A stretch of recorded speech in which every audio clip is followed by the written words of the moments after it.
Hey, good evening. This session is going to be about first-time home buyers Q&A questions. If you have any questions pertaining to being a first-time home buyer or a home buyer in general, let me know. Definitely drop it in the chat if you are interested in getting your questions answered. Drop them in the chat. If you're watching, you're new to the channel, I'm gonna hit you up early. Hit the subscribe notification so you know when we go live.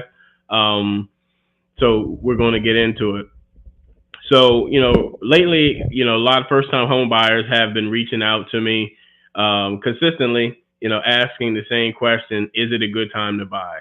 I see the interest rates are going down. Is it a good time to buy? And my answer is going to be yes, if you're in position to buy. If you're in position to purchase, you want to weigh out your options and see, is now the perfect time to buy? A couple things you need to think about. When's your lease due, right? When is your lease up? Do you have to renew your lease? Do you have the ability to get out of your lease early? Do you have the ability to, go month to month? Those are a few things that you definitely want to check into. Another thing that I've been seeing a lot of in terms of that is, well, I'm gonna wait till housing prices go down as well, and great timing. Like that's we would all be whoever knew exactly when housing prices were going down or going down would be a genius. They would be a millionaire, multi-millionaire over and over. Those are a few questions that we have as first time home buyers. Another question that I have seen someone mention about being a first time, well, being a home buyer in general. And I understand the question, right? The question is, who is a good lender or a good bank to go with that can make the process seamless? And that's a catch 22, right? There's a lot of great lending institutions out here, right? However, how are you set up personally for them to be able to get you to the finish line? Because they're a great lending company and have a ton of reviews, how complicated is your file? Typically we can we can make the transition easy if we have a borrower that's willing to listen to what the advice we're providing them to get them from A to Z. Also, people preparing in advance to the home buying process to make it a smoother transition, right?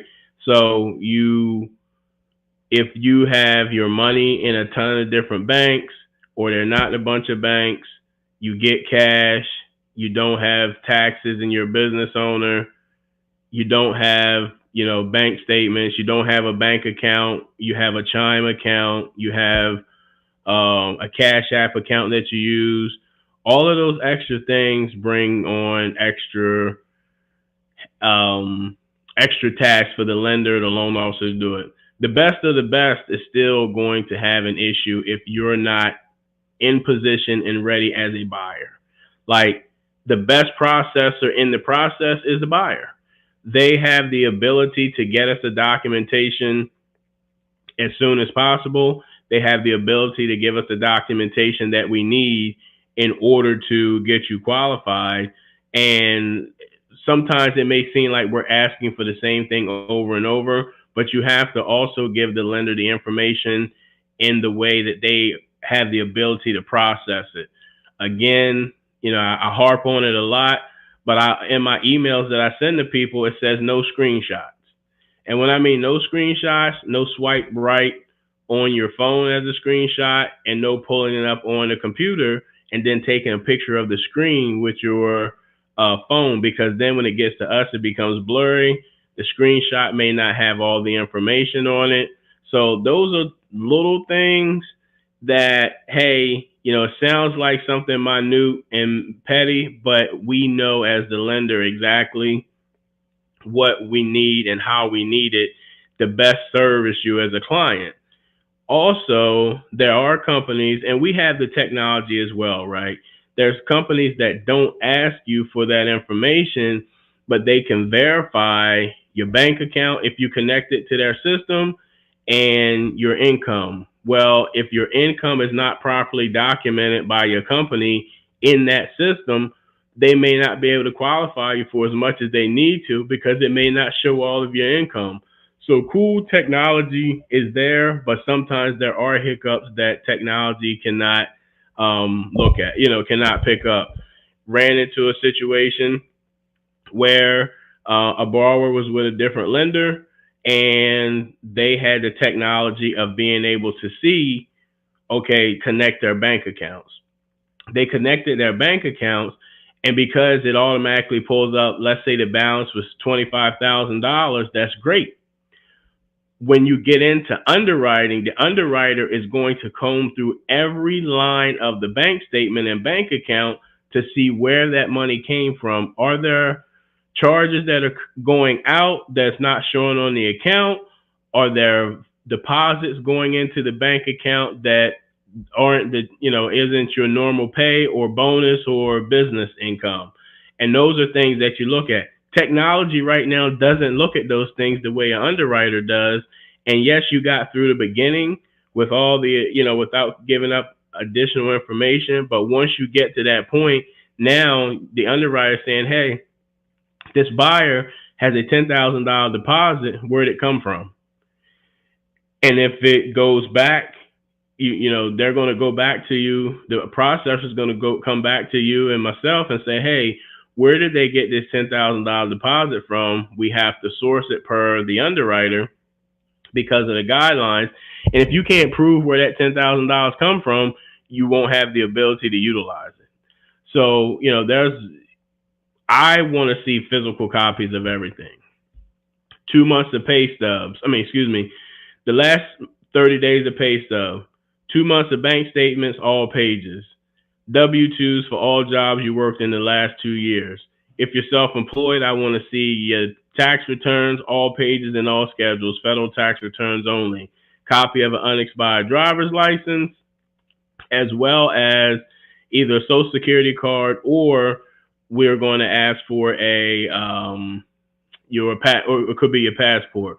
All of those things are important. All of those things are key because I'm old school. I'd rather physically look at it so we don't run into any hiccups. Besides, I don't want technology to take my place. I want to work alongside with technology. And I just know that when it comes to income and banking, everybody's income is done differently. Banking is done differently. And I want to make sure I lay eyes on those actual statements so we can get ahead of any mishaps we may see. I'm human. My processor's human. Hey, the underwriter's human. They make mistakes in the beginning when they're viewing something, and when they go back for a second look or you provide us with updated information, we may see something that we missed in the beginning. That's a part of the process. It happens. As long as we can come up with an explanation, then, we can kind of figure out what to do with it. Hey, we're talking about first-time home buyers, questions that I get or see first-time home buyers issue, questions that I run into, and I want to discuss things that I think would be helpful to you guys as well. If you're out there and you're listening to this live and you have a question pertaining to first-time home buyers, definitely drop it below. I'm about to start answering questions so we can get as many questions answered tonight and help you guys on your journey to home ownership. First question. Hi, Kevin. I'm married but want to buy a house by myself. However, my husband and I file our taxes together, and would he have to sign for the mortgage with me? So depending on what state you're in, if you're in a community property state, he'll have to sign on the mortgage, and his debts will have to be included in your debts as well. If it's not a community state and you file taxes together, if you're W-2, we don't need your tax returns. If you're going traditional FHA, VA, USDA conventional financing. And if you're not using a down payment assistance that requires tax returns. If you are using one of those, then, and he's not on the mortgage and they don't require the income for the spouse or anybody over 18 in the house, then that doesn't matter. So yes, if you're in a community property state, example, Texas, you may have to sign on a dotted. He may have to sign on a dotted line with you in Texas. If you're in Ohio, it's a mortgage signing state. They have to sign on with you as well. So it just kind of depends on what state you're in. But if you're in a state where it's not community property, you want to buy by yourself. And even if your husband, even if we do need your tax returns, if we're just solely looking at your income, then we separate that out and then you can purchase on your own. So your husband does not have to sign on your mortgage if you don't want him to. Hello, Natural E. Hello, Zandria. Hello, Miss Glenda. Hello, Cynthia. Hello, Lexi. See.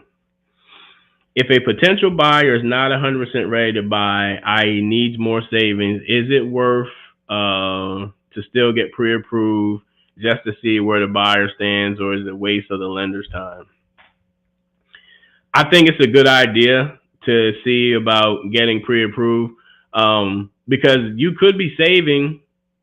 You may have enough saved, right?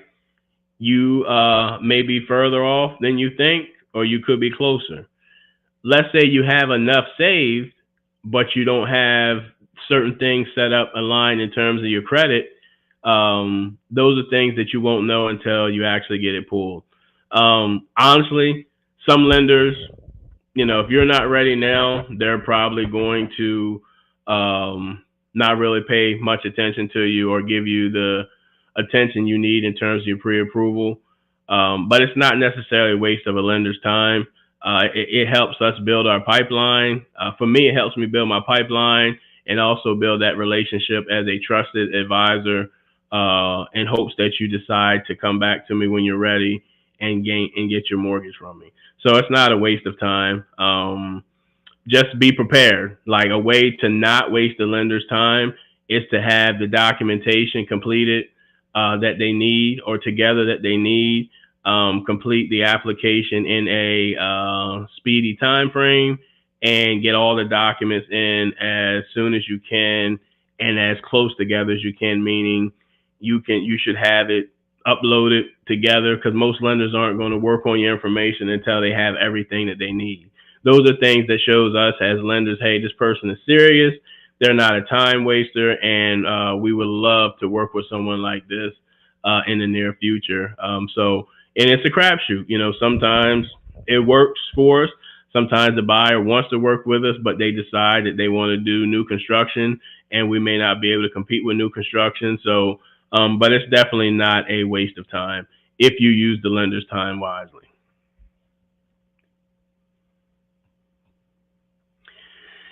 Hey, Blair, how are you? What amount of money has to be sourced? Is it greater than a certain amount?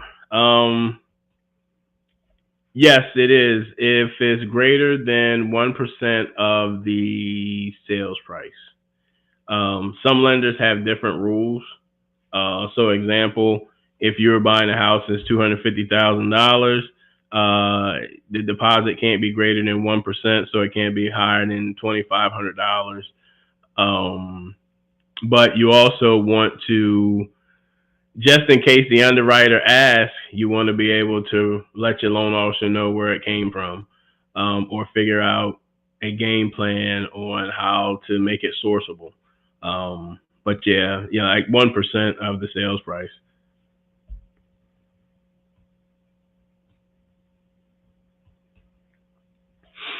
I'm making large payments to the IRS to pay off debt.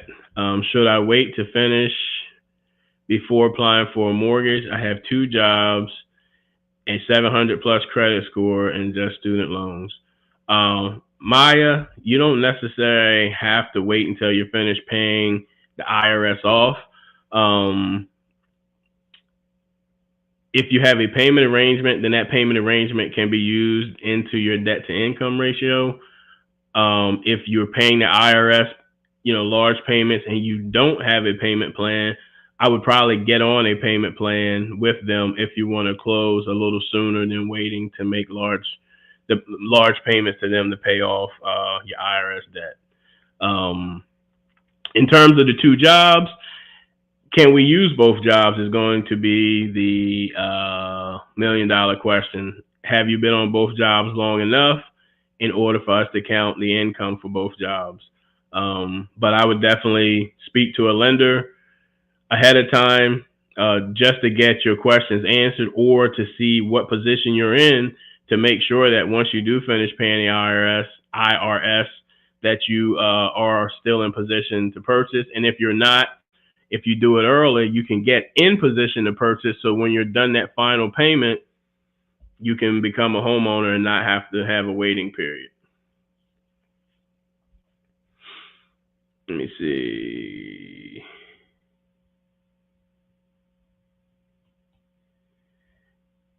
I have a payment plan, just paying more to finish. Okay, cool. I would apply along with your payment plan, and then just see what you can qualify for.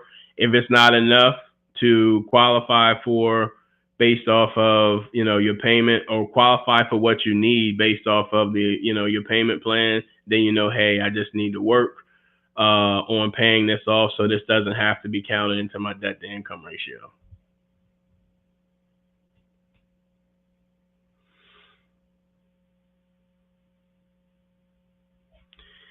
Can a friend give a gift, down payment assistance? What type of documentation is needed? That's a great question, Cynthia. Yes, a friend can give a gift. We're going to need a letter. We're going to need a gift letter from, we're going to provide a gift letter. It's going to have the relationship between you and your friend. It's going to have their bank account number and the type of bank that they bank at. It's going to have you sign it, they sign it, how much it is. We give you the gift letter. Then they're going to have to provide their most recent 30-day bank statement showing that they have those funds in their account. Do not take the gift from them. Show it to your lender or show it to us, and let us get it approved by underwriting. And then when it's time for the funds to be wired for closing, your friend can wire the funds directly to the attorney's office.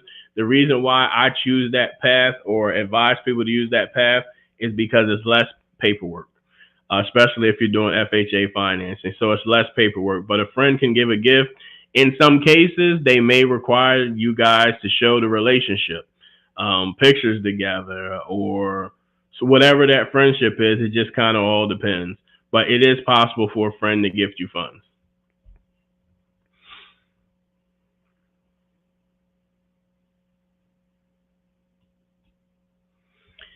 If you're not using any kind of assistance and have 20% down payment of your own, would you still need all of the documentation for a mortgage? Yes. Yep, you would. If it is your traditional loan, if it's FHA, VA, USDA, or conventional financing, all of that documentation is required, depending upon if you're self-employed or you're a W-2 employee, right? 20% doesn't change what you have to bring to the table unless you're using a different type of mortgage as a bank statement loan, or if it's for an investment property, you're utilizing investor cash flow or DSCR loan, right? And somebody asked me, hey, well, why?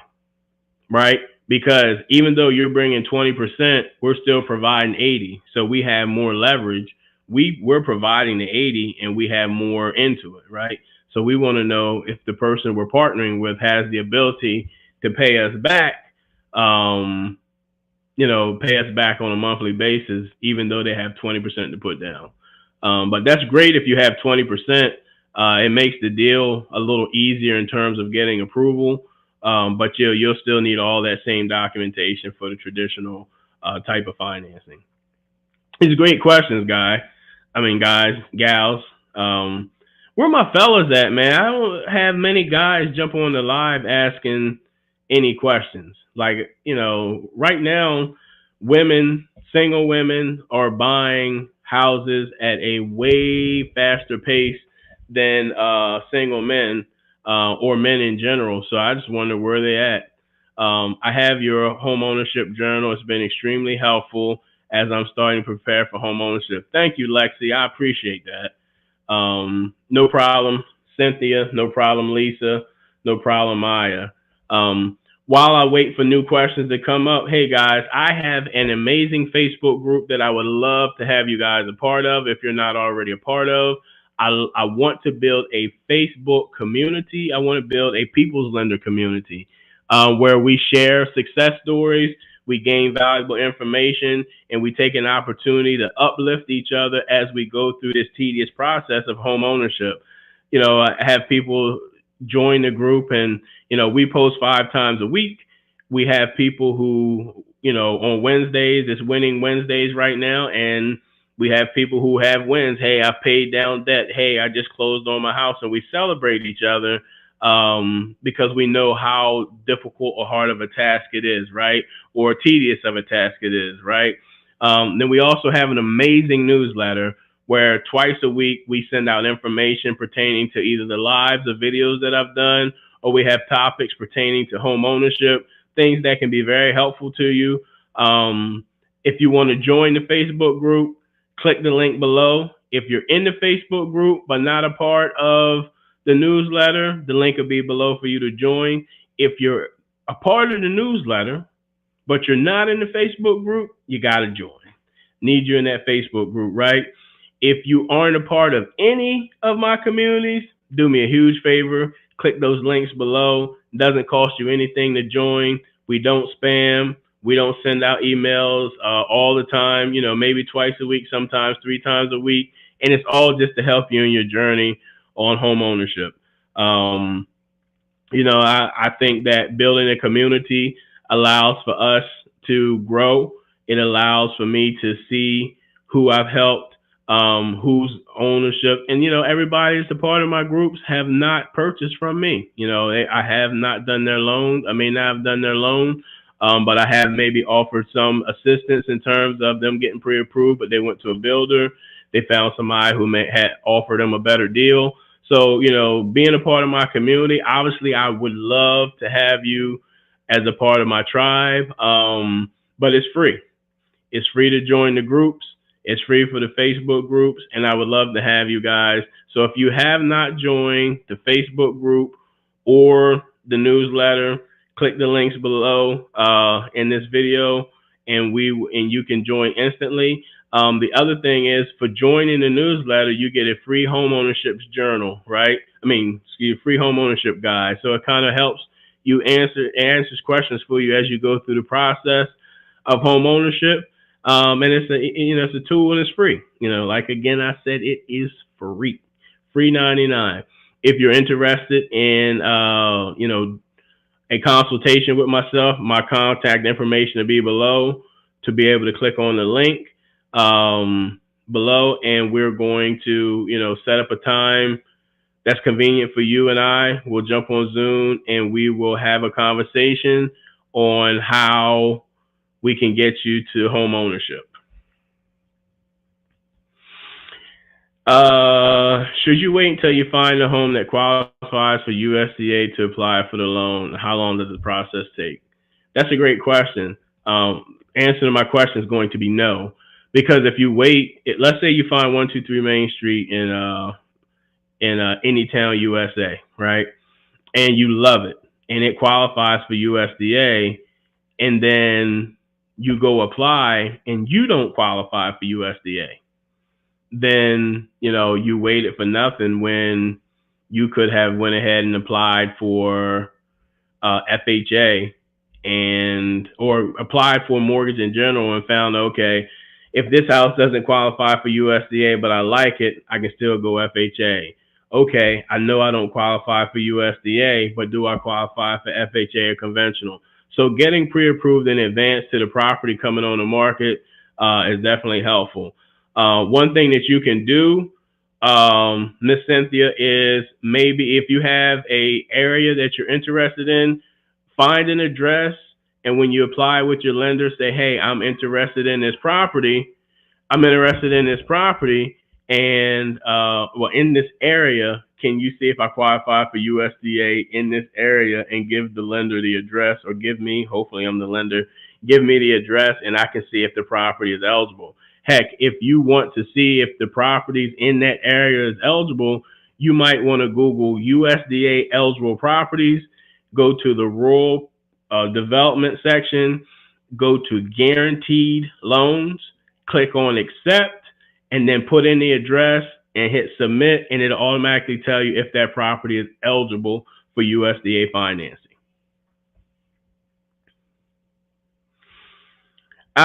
What are interest rates now? I never try to quote specific interest rates. I will say that last week on Friday, I was quoting people in for conventional financing that had decent scores, 6.5, 6.25.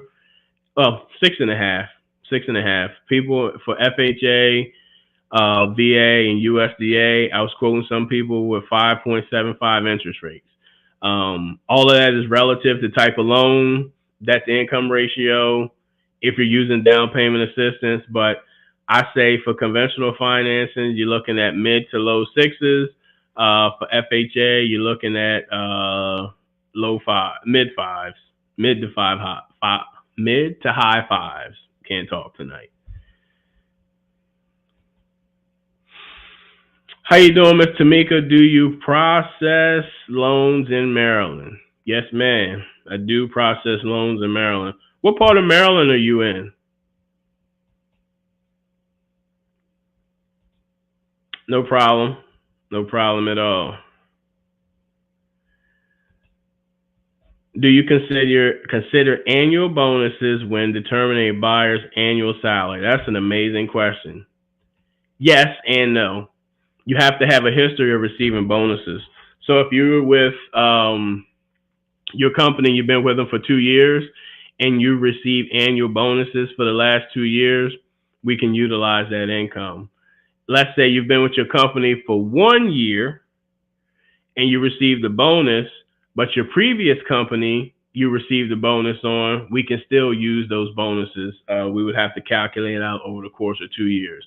So you have to have a history of receiving bonuses. You have to have a history of receiving overtime, shift differential, all of those different types of incomes. But yes, we can utilize it. Montgomery County. Okay, that's what's up. I can definitely help you in Montgomery County. Maya, yes, I process in Minnesota. Miss Cynthia, yes, I can process loans in North and South Kakalaki. These are great questions tonight. They're great questions tonight. My my other recommendation is to make sure. Okay, I'll get to you. My other recommendation is to make sure that you have an. I alluded to it in the beginning, talked about in the beginning, making sure you time your approval or your process in time where you're not too close to where you have to lock into a lease agreement and then go to, wait until your lease is up again. I'm harping on it today because a couple of times in the last couple of weeks, I've had people who had to sign leases because they waited too late to apply for a mortgage. They had to give their notice whether in 60 days they were going to continue with the lease or renew it, or if they were going to go to month to month. And then some people waited too late because their landlord was going to sell the house. They gave them a shot, and they didn't act on it right away.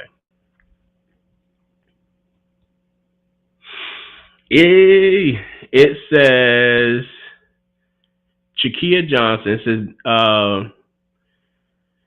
does an auto loan with a balance under 10K count towards your debt to income ratio? Yes. So the misconception is, and somebody else asked this question a couple weeks ago, or maybe last week, if it's under $10,000, it's typically if it's under 10 months or less, right? There's a caveat to it.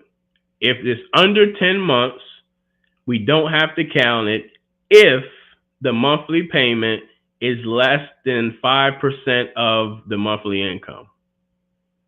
So if your payment is more than 5% of your monthly income, even though it's less than 10 months, we still have to count that payment. That is on FHA. Conventional has a different set of rules for that. So it just depends on your type of financing, but it's not $10,000, it's 10 months.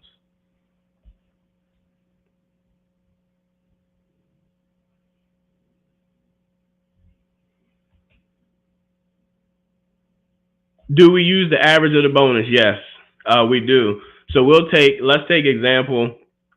You got your bonus in 2020. You got your bonus in 2023, and you got your bonus in 2024. And the bonus in 2024 was higher than 2023. So we'll take 2020. Let's do real time. Let's say your bonus was 10 grand in 2023, and then it was 12 in 2024. We'll take that $22,000 bonus that you received over the last 2 years, and we will divide that by 24 months. That gives us an average of $916.67. That's what we'll use for your bonus, right? Now, when they do the verification of employment, they're going to ask if the bonus is likely to continue. Is it a one-shot thing? Is it a two-shot thing? Like, they're going to ask and make sure you're still going to receive the bonus, but we do take the average over the course of 24 months, and then that's what we can give you credit for. So if your bonus was way lower in 23, it was a lot higher in 24, and you've already gotten it in 24, we will average it. I've even seen where a person's received their bonus in 23, and let's say the bonus in 23 doesn't come until November, 24 doesn't come until November, we'll ask, hey, is this person going to get a bonus in 2024, and do we know what it is? And we may be able to use it if we can document it properly from your employer. Hopefully that helped. Keep the questions coming, guys. I appreciate it. Never quit. Great name, great name. I've had 2 jobs for about 8 months. Is that not long enough? It's not. It's not long enough. When you're working, when you have 2 jobs, you need to be on both jobs for 2 years consecutively. So if you worked at Publix, which is a grocery store, and you work at Kroger, you've been at Publix for 3 years. Well, let's not use their name. You've been at grocery store A for 3 years and grocery store B for 2 years. You've been working them simultaneously for 2 years at a time, right? If you've been at grocery store A for 2 years and grocery store B for a year and a half, that's still not 2 years consecutively, because we need to see a 2-year average of you making this type of income to show that you're stable and you're used to making that income. That's the same when Tamika asked me about the bonuses. Yes, we can use additional income, but do you have a 2-year history of making that income? So that's the same thing with working a job. Do you have a 2-year history of working a job so we can make sure you have stability? And that's what we're looking at, the stability of the jobs. We've seen some people get a second job to try to qualify for more house, but when you quit that second job after you get the house, now you're buying a house on on 2 incomes, but now you own it based off of one income, and do you have the ability to take care of that house with that one income? And because of your spending habits, we typically spend what we make, and you have to be very frugal and good at what you do in order to make that work. Hopefully that makes sense. Never quit. Just finish answering your question. Don't quit the second job, or don't stop working two jobs. Use that second job to help you pay down some debt, to save some money for down payment and closing costs. Utilize that job to the benefit. But what we would do is we would use the job where you either made the most money, meaning whether it's more per hour, or if you were making either more per hour or more hours, whichever brings in the most income monthly is what we would use.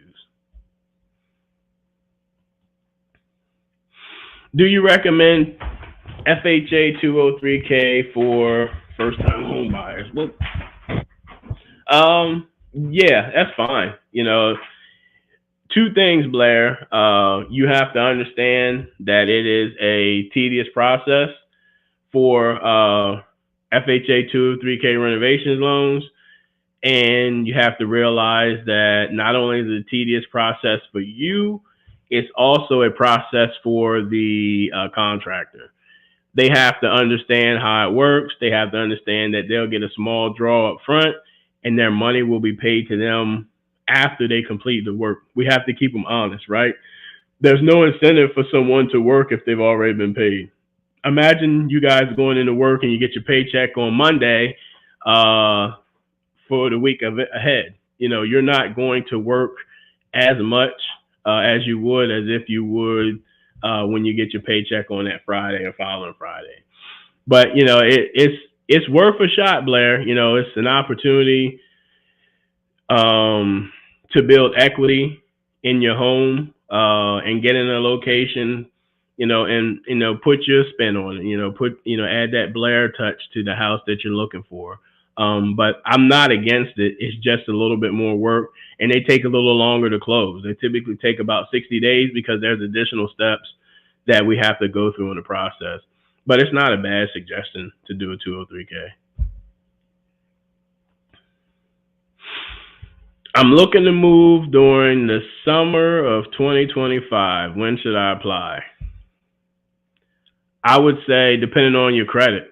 So if you are straight with credit and having money saved, I would probably look January, February 25. If you got some credit concerns or high debt, I would potentially seek counsel now. Even if it's not them pulling your credit, just giving you some suggestions on things you can do. It depends on the knowledge of what you know on your credit, right? But if you're looking at 2025, I would probably apply January, February to get a good idea. Your credit's going to have to be repulled again because credit's only good for 4 months. So let's say you apply in February. And everything's good. You could potentially go up until May, close in May, skip a payment in June, and your first mortgage payment be done in July. Depends on what part of the summer you're closing, but that's a game plan. Even if you apply in February and you have some challenges, some slight challenges, things you need to tweak on your credit or pay down on some credit, you still have time in that 4-month window, 5-month window to do it and still be able to get approved. So I would say February. In February, be here before you know it. During the qualification process, do you recommend rental income if the potential buyer still lives in the property?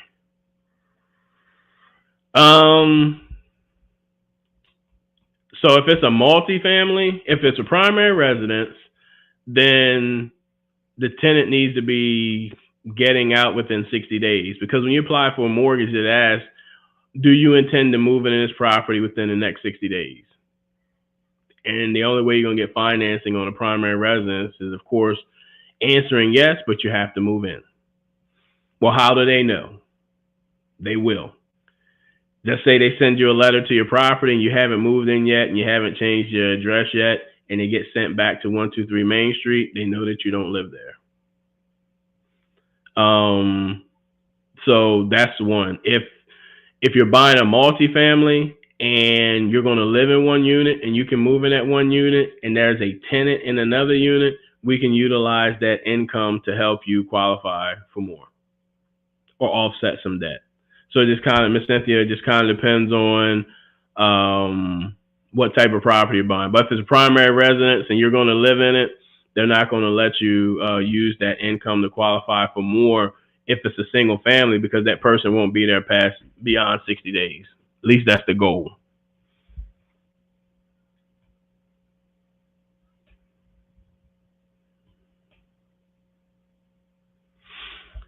Hey, Kevin, just want to say thank you. Your information has been great and helpful to me. Awesome. That's good. That is good. I appreciate it. Knowing these ministries to encourage. I think I follow you. I believe I do follow you. I think I follow you. Were you and I could have you mixed up with someone. Um but either way, I appreciate that. That's very encouraging, guys. Tamika, it doesn't have to be your last question. Keep them coming. It helps me.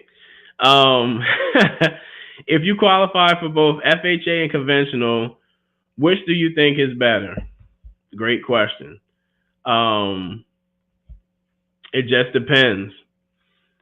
So typically with FHA financing, people qualify for more because with the debt to income ratio situation, FHA allows for you to qualify for more home with, FHA, because two reasons, because their DTI is higher and typically FHA interest rates are lower than conventional, right? Conventional financing, why everybody always asks about conventional finance and wants to know, because after you get 20% equity into your property, you can get your mortgage insurance removed. After 20%, you can call and ask them to come out. After 78% equity, meaning 78% is left loan to value, where you have 22% equity in the property, it should automatically be removed, right? That's the benefit of conventional financing. One of the benefits. The other benefit is if you're in an area and you qualify for a pricing point and it is above your county loan limit based off FHA financing, then if you don't have the ability to bring the extra to lower the loan amount to that amount, then you could potentially go conventional, because conventional loan limits are higher. Example, if you're in Charlotte, North Carolina, the Mecklenburg County, the county loan limit is $498,237. So if you qualify for a house that is higher than that 3%, 3% higher than that, then you will either need to go conventional financing or bring the difference so that you can bring the loan amount down. So which is better?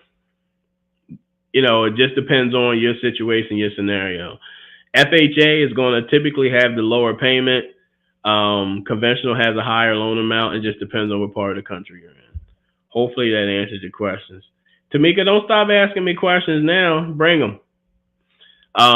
If you have a potential renter who is buying a multifamily unit, is it easier to get a mortgage for the home? Also, can you let family be the potential renter? Ooh, Lexi, that's a great question. In terms of having a potential renter, what they're going to do is, let's say you buy a duplex and both units are vacant. Well, what they're going to do is they're going to do something called a 1007, which is, along with the appraisals, a 1007, which is market rents for that type of property in your area. And they're going to say, hey, this property could, the average market rents in this area is $1,500 a month. And you can get credit for that. And you don't necessarily have to have the tenant in place. In terms of it being a family member, that's a good question. I know that when you're renting out your primary residence, they don't want the person, like, let's say you go from 122 Main Street, which is my favorite address in the world. Because it's simple to remember. And it's a family member that's going to move in. They frown upon that because they don't know, hey, is this person really moving in, or are they drawing up a lease and giving a security deposit just because they want their sister or brother, or auntie, uncle, or mom or dad to qualify for this other home? Do me a favor, Lexi. Email me. I'm going to put my email address in here. Email me, and I'm going to get the answer to that question because I don't know, and I don't want to make anything up on the fly. But I do know that you can get not area market rents. You can get the average market rents when you're buying a multifamily on something called a 1003, and they can give you credit for it. Hey, if you're watching the replay to this, go back to the beginning. We started off with some fire questions, guys. We've started out with some amazing questions. They've been asking great questions all night. If you're new to the channel and you have not subscribed, hit the subscribe notification. If you're watching it and you're just joined, go back to the beginning and listen. And again, if you're listening, watching the replay, if you are not in my Facebook community, the link will be below. If you have not subscribed to my newsletter, it will be below as well. The newsletter will be below as well. Click join. It's an amazing group. I think we give out great information. And then from time to time, we ask people, hey, we need some feedback on if it's valuable information to you, because that's all I want to give. I want to give valuable information and valuable things to help you. Great question, Tamika. We will drop the link below.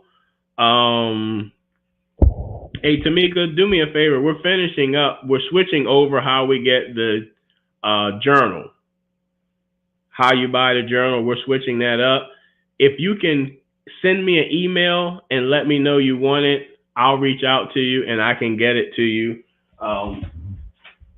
Here's what the journal looks like.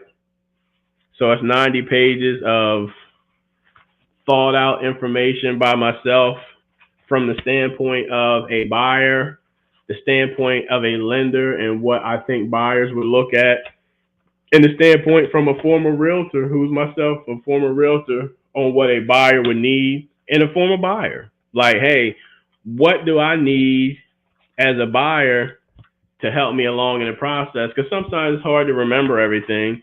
Yes, we have technology, but the journal is great to pass on. Tamika, if you can email me, I will get you the journal. I will get you the information on how to get the journal.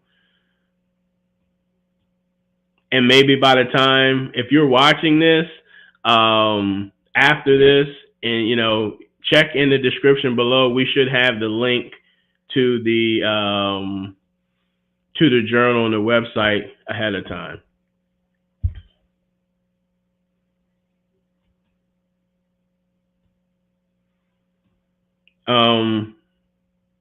Let me see. I think you do. If you don't, please do. You help me with USDA information. Okay, I'll definitely follow you for sure. Okay, thank you. I appreciate that. When we create different resources and products for people, we want to make sure that it's helpful. A lot of times I know that people have gotten it, but I don't get a lot of feedback on it. So hearing feedback and seeing feedback on everything being awesome is helpful. Other thing you can do as a buyer who goes through the process, or as a buyer who's gone through the process, if you see something that you think I should tweak or could add that would have been helpful to you, I'm always open for suggestions on how to improve the information that we get. Don't forget me, Meek. How you doing, Miss Debbie? All right. Anybody who wants to get the journal, because we're switching the websites, anybody who wants to get the journal, send me an email at Kevin. It's going to be below, kevin.jefferson@texanabank.com. Email me and say, I want the journal, and then I'll send you a way to get it. I'll have to, it'll be manual, but I'll get it to you. I mean, I got a box of them sitting over here in my office corner, so I'll definitely get them to you. And we'll figure out the, payment. The paper, just to be clear, it is a cost to it. It's $19.99 for the book. So, but it's definitely worth it. It's definitely worth it.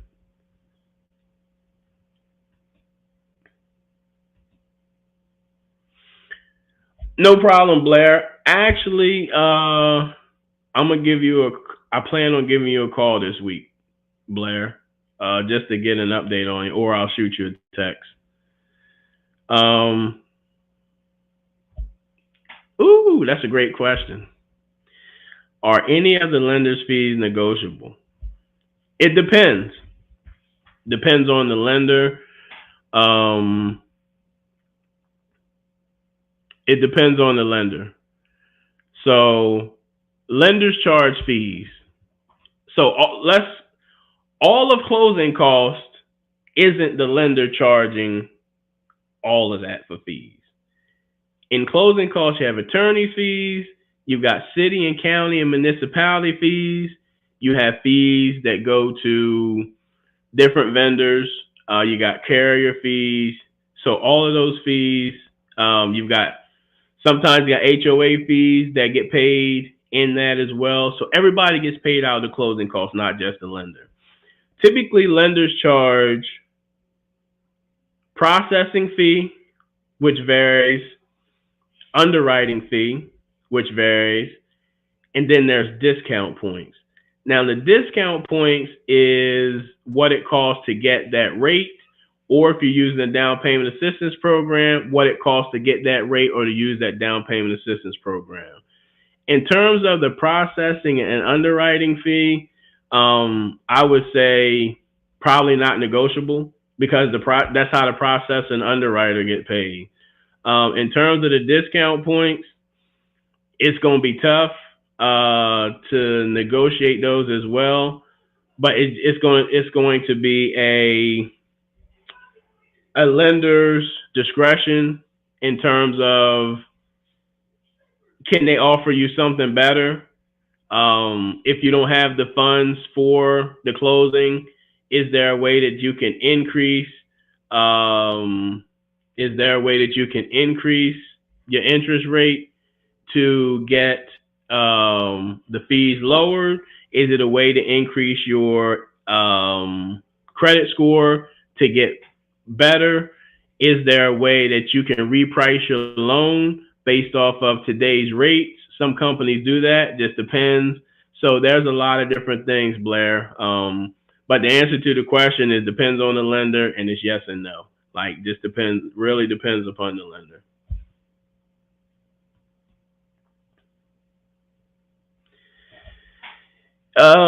If I'm pre-approved for about $200,000 and you get a house for less than $100K with work to be done to it, would you still get the amount for the pre-approval letter? Great question. I used to get that question a lot when I was a lender. No. If you're pre-approved for $200,000, the house is $150,000, and you need additional work, you don't get the additional $50,000 to do the work, unless you're doing a renovation loan. So if you're doing a conventional home style loan, or a VA renovation loan or an FHA renovation loan, then you can use that full $200,000 as long as the house is 150, the repairs are 50 grand, it appraises for the 200,000 with the repairs done, and then you can go on. But in terms of it being money left over because you only spent 150, you're not going to get the additional $50,000. Because if that was the case, a lot of people would probably buy a lot less house and then try to get that additional funds. Because there's a lot of people who get pre-approved for $400,000 or $500,000 who only spend $300,000, and then giving them an extra $200,000 to do what they want with is not going to happen. So no. But if you want to strategically plan and see how you can utilize that additional $50,000, maybe in a renovation loan, because there's some streamlined renovation loans that you can do that you don't have to go through a ton of hassle. There's escrow repair holdbacks that you can do. You just got to have a savvy lender and a savvy real estate agent to help you figure it out in that process, or a savvy lender who can help guide your real estate agent on how to potentially get those things squared away. But no, we can't give you the additional funds.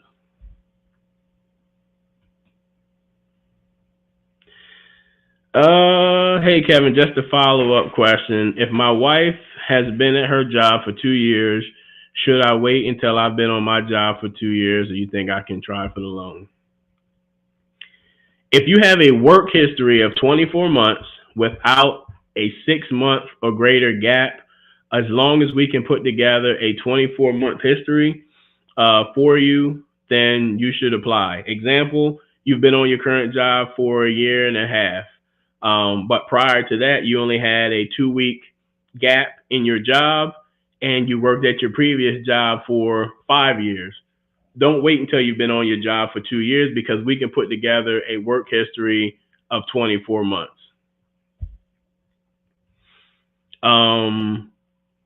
If you have been on your job for a year and a half, your wife's been on hers for 2, but you had a year gap, let's still talk about it.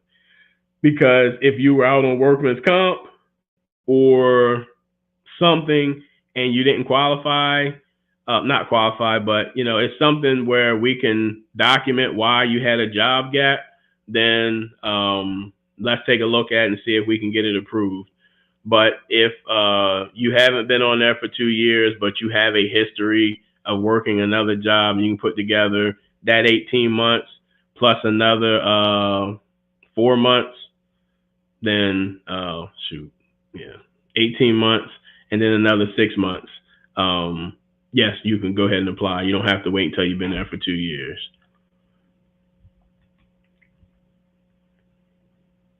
Yep, you would apply for a renovation loan.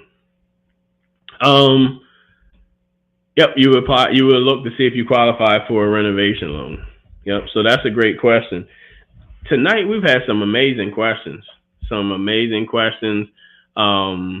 I thank you all for coming out. Again, if you are new to the channel or you're not new, you've been following me, you've been picking up what I've been putting down, and you haven't subscribed, do me a huge favor and hit the subscribe button. Also, if you're watching it and you say, hey, I love your content, give me a thumbs up. I appreciate it. I do appreciate everybody who joined tonight. I do appreciate the great feedback on saying that the products that my team and I put together have been valuable and helpful and worth it. And I appreciate that. That lets me know that I'm moving in the right direction. What are some reasons you've seen a contract fall through? Ooh, it's a lot. One reason, buyer and seller can't come to an agreement on repairs that need to be done per the home inspection, or repairs that need to be done per the appraisal. That's one reason. I've seen contracts fall through because the seller will not perform on what they need to do to get those items fixed, even though they said they were. I've seen contracts fall through because buyers decide that's not what they want to buy. I've seen contracts fall through because the buyers lost their job. I've seen contracts fall through because the buyer can't come up with the money like they thought. I had a situation where a buyer was getting a gift, and the person donating the gift decided they didn't want to give the gift, so the buyer could not purchase. So no, I mean, it's a lot of reasons why those things could fall out. In New York, I seen a contract fall out because the two attorneys couldn't agree. Nothing with the buyer, nothing with the agents. In New York, you have to have an attorney on both sides, and the attorneys couldn't agree on something that they saw in the title work, and the deal fell through. So it's a ton of reasons.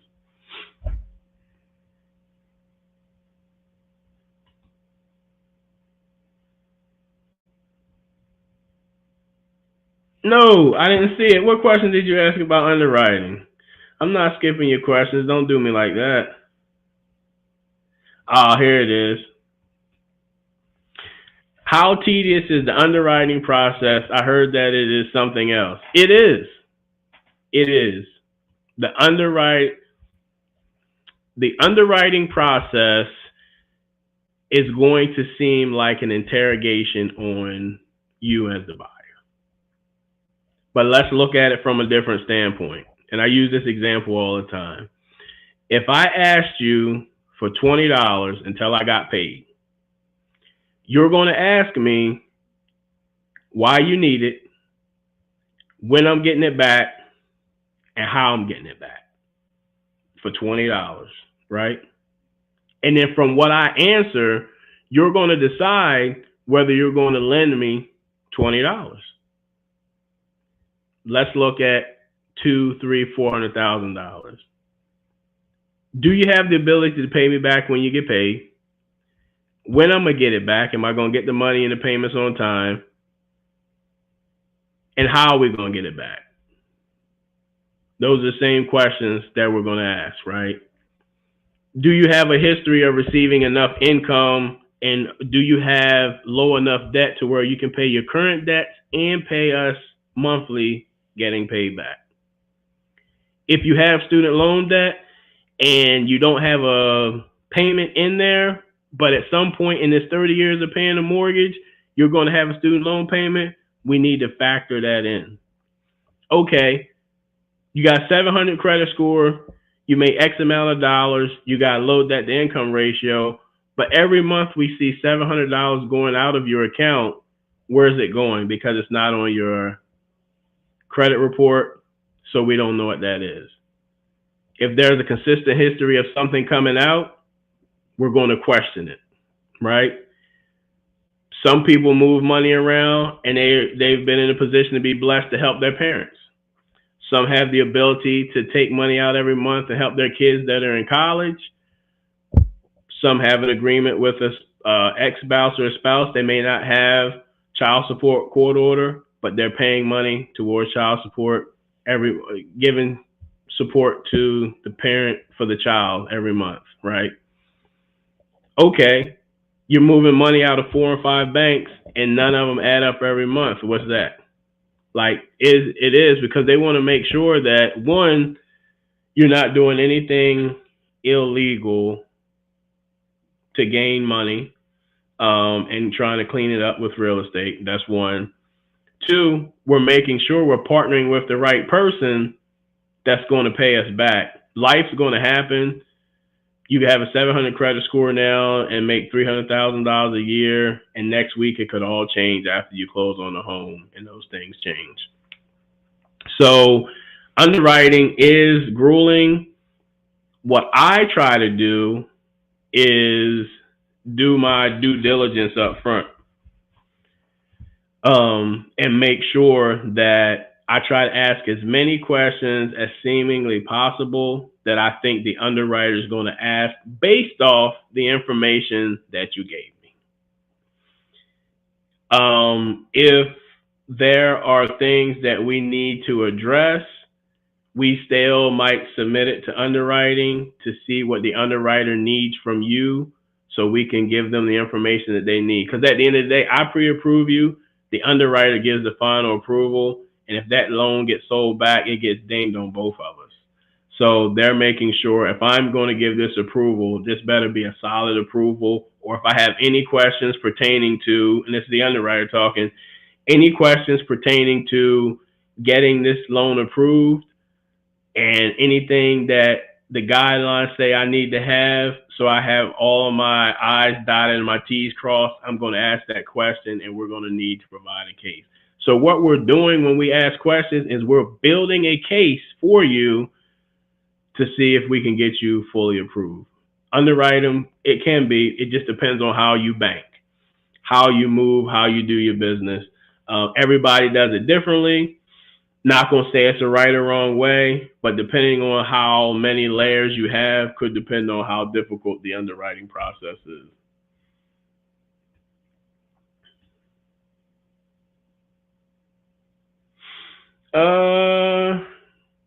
Hopefully I redeemed myself, Tamika. You wasn't asking too many questions. Glenda, yes, you can buy a foreclosed home with an FHA loan. It just has to, if you're going to do a traditional FHA loan, it has to be habitable. Meaning you have to be able to live in that home, and can't have any type of repairs that you need to do in order to live in it. It's got to pass an FHA appraisal. So yes, you can buy it. If it's not habitable and you can qualify for a renovation loan, then you can buy it with an FHA 203K renovation loan. But to answer your question, short answer, yes, you can buy a foreclosure. You can buy a REO with an FHA loan. So even though you didn't ask, and I think I know you're asking the right question, a foreclosure is when it goes to the courthouse steps and it's auctioned off there. That's a foreclosure. When it is taken back by someone, and let's say HUD, who takes back FHA loans that foreclosed on, if nobody buys them, they become HUD homes. That is considered an REO, a real estate owned property. But I get it. You can buy a real estate owned property, but you can't use financing at the courthouse steps to buy. That's a foreclosure. But I know what you're asking. Thank you for all the amazing information. I've been subscribed for a while and just been looking from the bushes. All right. I appreciate that. Again, guys and gals, if you're interested in a consultation with myself, click the link below. There will be a link below, a Calendly link below, to schedule an appointment with me. If you're interested in joining the Facebook group, the newsletter and the Facebook group, and getting on a consultation with me, click the link below. If you're interested in purchasing my journal, do me a huge favor right now. If you're doing it within the next week, email me and say, hey, Kevin, I want the journal. If you're watching this and it's not within the next week, we should have the website up. The link will be below for you to go on and buy. But I wait to buy it because when the website goes up, the price will probably increase. So if you can get me now while I have them on hand, that'll be better. If there are no more questions, I thank you guys. I appreciate it. Good night and God bless.